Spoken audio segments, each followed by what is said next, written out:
চত্বরকে তার লড়াই সংগ্রামের প্লেস হিসাবে নির্ধারণ করেছিলেন।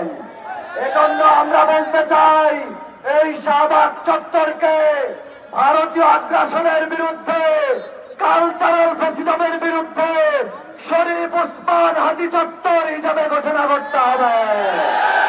রাষ্ট্রীয় সকল ফাংশনে, রাষ্ট্রের সকল অধিদপ্তর থেকে এই শাহবাগ চত্বরকে ওসমান হাদি চত্বর হিসেবে বিবেচনা করতে হবে।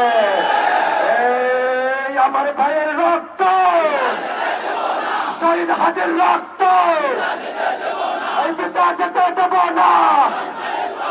এই আমার ভাইয়ের রক্ত, এই আমার ভাইয়ের রক্ত দিল্লি না ঢাকা, দিল্লি না ঢাকা, দিল্লি না ঢাকা, দিল্লি না ঢাকা, দিল্লি না ঢাকা।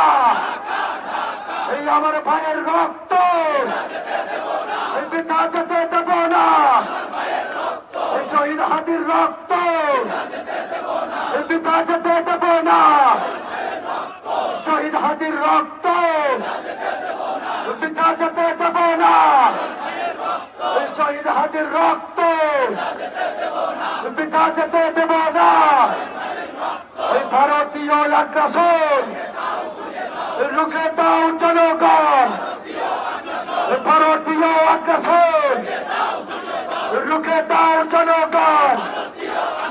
সংগ্রামে উপস্থিতি, আমরা সকলেই জানি 1971 সালে বাংলাদেশ স্বাধীন হয়েছে, কিন্তু স্বাধীনতার 54 বছরেও এই বাঙালি জাতি কাঙ্ক্ষিত মুক্তির স্বাদ অর্জন করতে পারে নাই। তার একমাত্র কারণ ছিল এদেশে যারাই ক্ষমতা এসেছে তারা বিদেশি শক্তিদের পা চেটে ক্ষমতায়